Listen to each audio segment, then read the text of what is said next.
अस्सलाम वालेकुम, क्या हाल है आप सब लोगों की। उम्मीद करते हैं आप सब लोग बिल्कुल ठीक-ठाक होंगे और ज़िंदगी यूँ ही रवां-दवां होगी।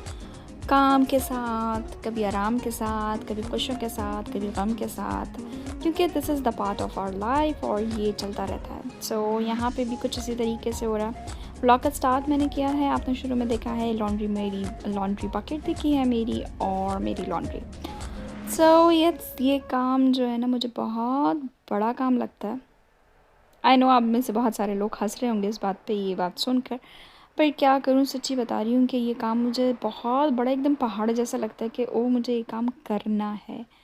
और इससे असल एक और अगर बात बताऊँ तो ये काम चलो फिर भी हो जाता है कि आपको बस अपनी बकेट उठानी है और उसके बाद मशीन में डालना है।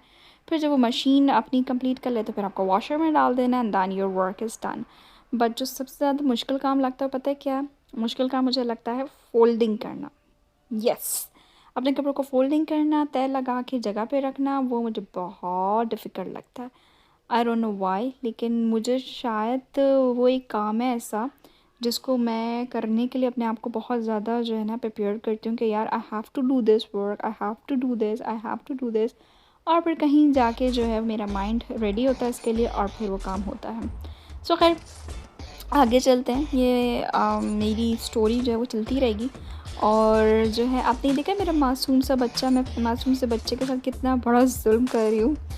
जुल्म इन सेंस में कर रही हूँ कि मैं अपने बेटे जी की जो है वो हेयर कटिंग कर रही हूँ। और हेयर कटिंग जो है बस वो आप देख रहे होंगे, जो नेपाल काटना आते हैं उस वक्त मेरे ऊपर बहुत गुस्सा कर रहे होंगे कि ये क्या कर रही है।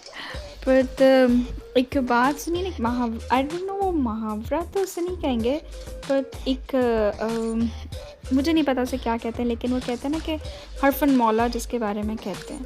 तो इंसान को अपने बारे में ना इस तरह की चीज़ नहीं सोचनी चाहिए कि वो हर काम में हरफन मौला है।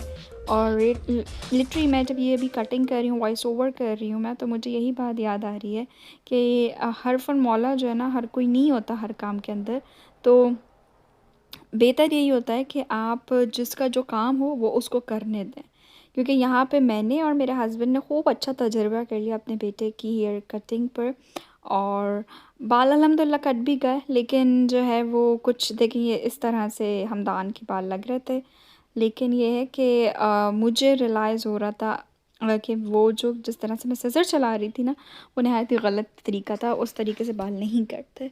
पर ख़ैर, आजकल कोविड-19 की वजह से पॉसिबल नहीं है कि आप बार्बर के पास लेके जाएँ और हेयर कटिंग करवाएँ या सैलून लेके जाएँ और आप वहाँ करें। तो हमने सोचा कि घर में ही कर देती हूँ, क्योंकि हमदान के बाल बहुत ज़्यादा बड़े हो रहे थे। और एक अच्छी बात ये हमदान के बालों में कि उसके बाल कर्ली हैं, तो कर्लीज़ में मुझे इस बात का तो फुल श्योरिटी थी कि अगर थोड़ा ऊपर-नीचे कट भी होगा तो उतना ज़्यादा पता नहीं लगेगा।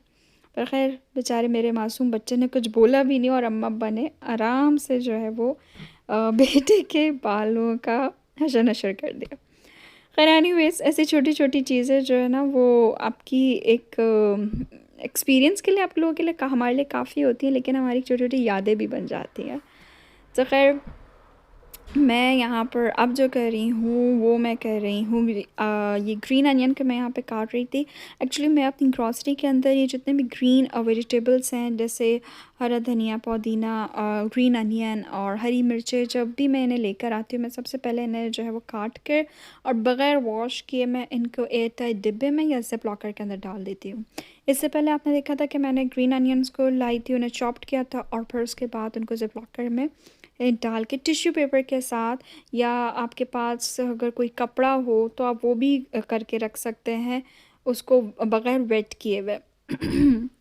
मैंने सिर्फ़ और सिर्फ़ जो है वो टिश्यू पेपर, नैपकिन्स जिसे हम कहते हैं या किचन रोल जिसे हम कहते हैं, मैंने वो लिया था। और उसके बाद मैंने इसके अंदर ऐसे प्लास्टिक बैग में जो है मैंने उसे बिछाया था। फिर मैंने उसके ऊपर ग्रीन अनियंस जो मैंने चॉप्ड की हुई थी वो डाल दी थी। और फिर मैंने डबल एक्चुअली मैं लेती हूँ, जैसे कि आप पहले देख चुके हैं कि मैं डबल लेती हूँ ताकि ऊपर से भी वो कवर कर सके उसे। इस तरीके से जो है वो बहुत टाइम तक आराम से आपका हफ़्ता डेढ़ हफ़्ता जो है वो आपकी चीज़ जो है वो चल जाती है, ख़राब नहीं होती। अदरवाइज़ अगर आप उसको इसी तरह से लाएँ और ऐसे ही खुला छोड़ दें, तो यहाँ पे क्या होता है कि यहाँ पर वो चीज़ ड्राई होने लगती है।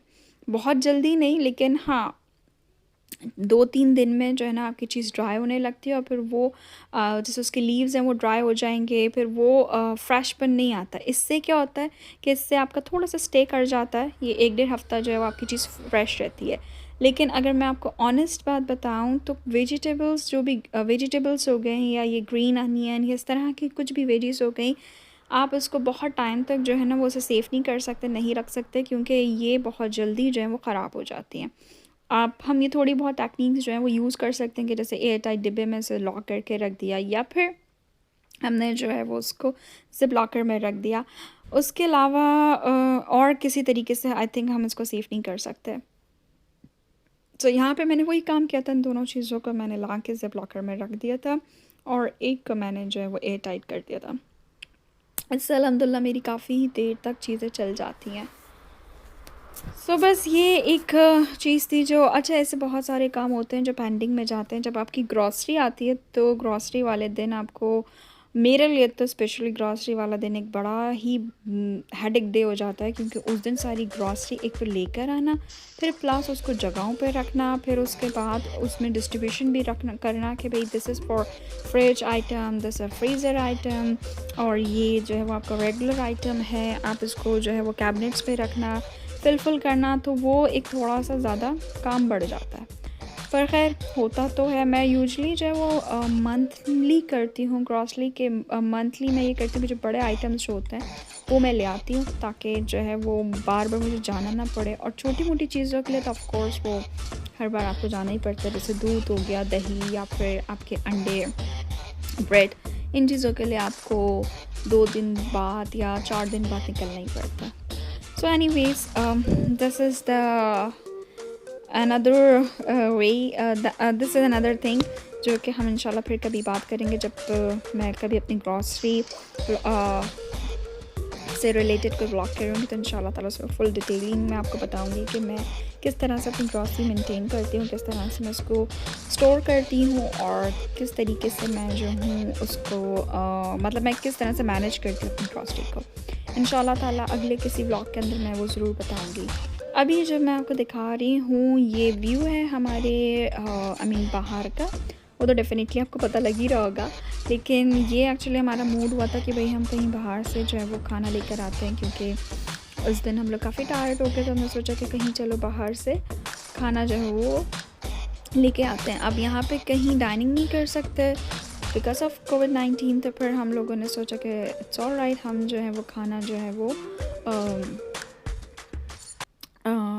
पार्सल कर लेते हैं, हम लेके आ जाते हैं। तो हम खाना लेकर आ गए थे, यहाँ का बहुत अच्छा रेस्टोरेंट है, पकवान रेस्टोरेंट, तो हमने वहाँ से ले ली थी ये फ़िश और इसमें के साथ-साथ हमने ले लिए थे सीख कबाब और सीख कबाब के साथ-साथ आई थिंक इसमें नहारी थी।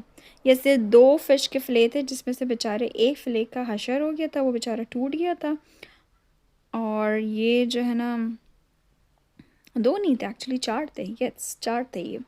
तो ये 4 फ़िले हैं और सीख कबाब है, इनके सीख कबाब बड़े अच्छे बड़े-बड़े लंबे-लंबे से होते हैं। यहाँ पे यूजुअली मैंने बहुत लंबे-लंबे बड़े-बड़े सीख कबाब देखे हैं, वरना पाकिस्तान में जो है वो सीख कबाब जो है वो थोड़े डिफ़रेंट बनाते हैं कि हम छोटे बनाते हैं। यहाँ पे ये लोग जो है सीख कबाब काफ़ी बड़े बनाते हैं। तो हमने इसके साथ सीख कबाब ले लिए थे, हमने ये वाइट नहीं है सॉरी बटर चिकन ले ली थी और साथ में हम लोगों ने ले ली थी ये कढ़ाई।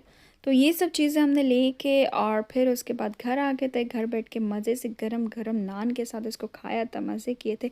ये एक छोटा-सा व्लॉग था मेरा, अगर आप लोग को पसंद आया हो तो मुझे ज़रूर बताइएगा। अपना बहुत ख़्याल रखिएगा, शेयर कीजिएगा। अल्लाह हाफ़िज़, टेक केयर।